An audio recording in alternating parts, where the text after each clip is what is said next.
استاذ سالم صرت معنا؟ ايه مساء الخير، بعتذر مشكلة تقنية.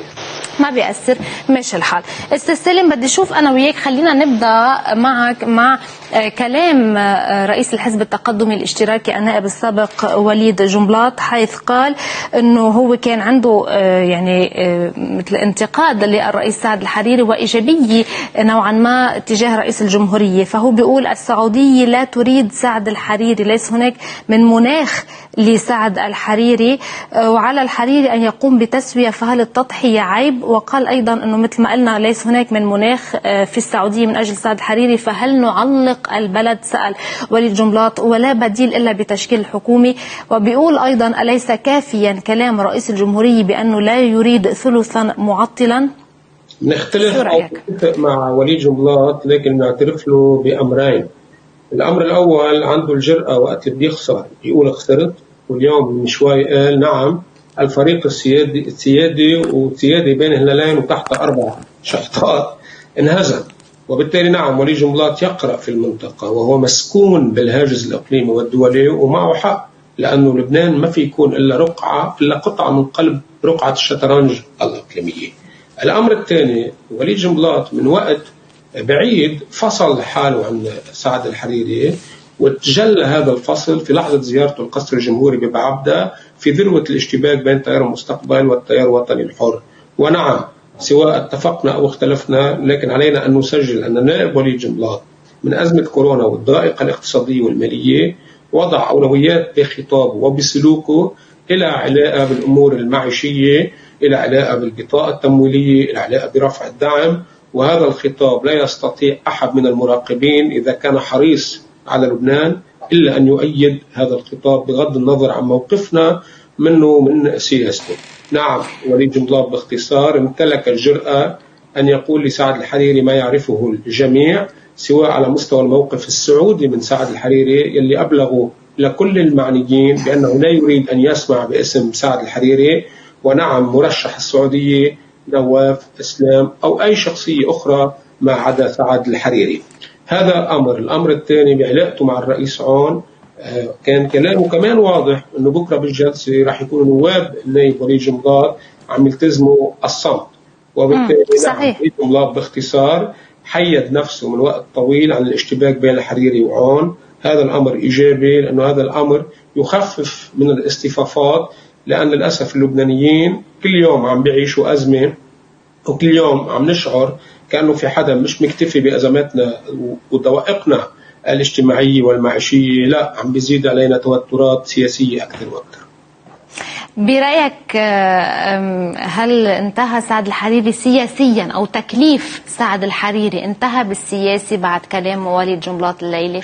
سعد الحريري، وانت صرت بتعرفيني هيك عندي الموضوعية بتتقدم على كل شيء تاني. سعد الحريري لا يزال يمتلك الورقة القوية وهي الشارع السني، ولا يزال الأول وفق الانتخابات سنيا، وبالتالي قبل حصول انتخابات نيابية جديدة وتراجع سعد الحريري في صناديق الاقتراع وفي الكتلة النيابية سوف يبقى الأول ضمن متقدمين في هذا النظام الطائفي.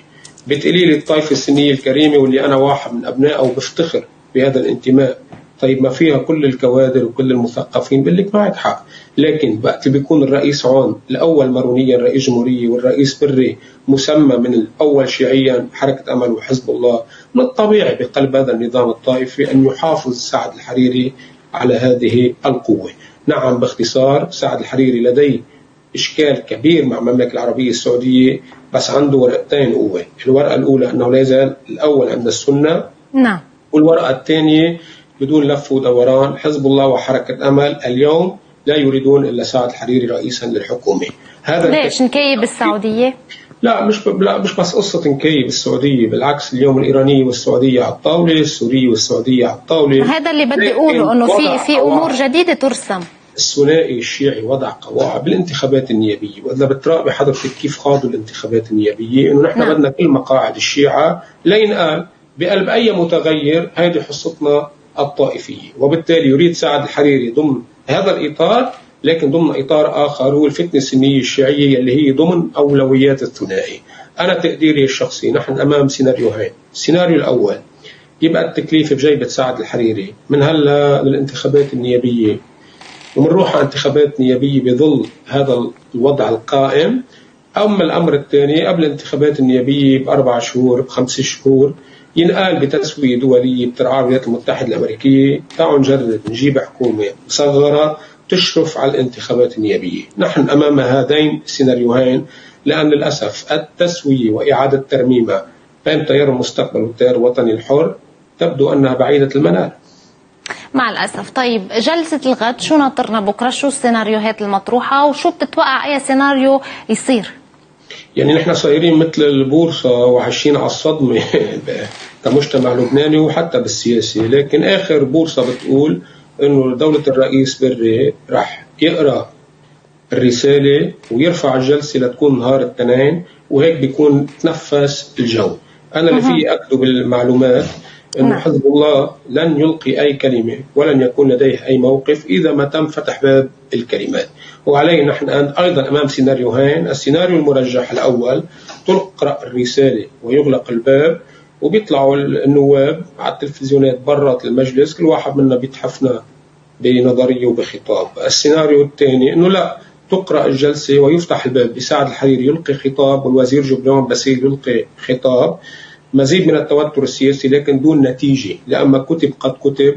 وللأسف دستورنا عندنا مشكل فيه، يعني بالدستور اللبناني بيقدر الرئيس يتكلف ويطلع على الجزر الكاريبي ويكفي سنة سنتين 3 قبل ما بده، وبيقدر رئيس الجمهورية كمان يحط الاستشارات بالجرور ويقفل الباب. لهيك نحن معنيين بالمرحلة المقبلة بإجراء تعديلات دستورية، واحد منهم هي مسألة التكليف، لأن ما بيجوز يا ستي جريز يكون رئيس مكلف وعم بكزدر واللبنانية عم بتخبطوا ببعضهم، أو حتى رئيس جمهورية مين من كان رئيس الجمهورية كمان يحط هالتكليف بالجرور وما نقدر نشوف حكومة. الدستور الطائف كتب من أجل العرقلة وليس من أجل الحل، وهذه واحد من تجليات هذه المشاكل الدستورية. مع الأسف الانتخابات السورية في لبنان بالتحديد وما رافق من إشكالات حصلت بالمناطق، كيف شفتها؟ أولا بالأرقام، واللي رح أقول هن أرقام دقيقة. مستشفى سيدة الزغارتة نقل جريحين، مستوصف الزهراء بجبل محسن 12 جريح، الرسول الأعظم 18 جريح، عدا اللي عالجهم الصليب الأحمر على الطرقات وعدا اللي راحوا تعالجوا ببيوتهم أو بالعيادات الخاصة. نحن عم نحكي عن العشرات من المصابين على الطرقات، وهذا الأمر بيحمل مسؤولية قضائية وبيحمل مسؤولية قبل ما نحكي بالسياسة وبالإنسانية. ولهيك اللي فهمته في مجموعة محامين عم بيحضروا الملفات، وخاصة أنه التقارير الأمنية صارت واضحة بالصوت والصورة مين اللي قام بالاعتداء، وبين المعتدى عليهم نساء وأطفال. وبعتقد نحن كلبنانيين جميعا علينا أن نكون في هذه الليلة حزينين، لأن هلأ قبل مداخلتنا بثواني وصل خبر عن قنبلة في أحد شوارع طرابلس، وقبل حرق صحيح لمكتب الكتائب. يعني اللي نزل الناس على الطرقات اليوم بعتقد خسران 100%. خسر على المستوى الإنساني لأنه سمح لنفسه يعتدي على مواطنين عزل دون أي سلاح، يعتدي على أطفال، يعتدي على نساء. خسر أمام بيئته، هذه البيئة اللي اليوم عم بتلملم جراح البيئة اللبنانية وعندها مشاكلها، وهذا التوتر ما بيجر إلا التوتر. وخسر أيضا في السياسي لأن أثبت أن هذا الفريق السياسي هو غير جدي بالتعاطي مع ملف النازحين.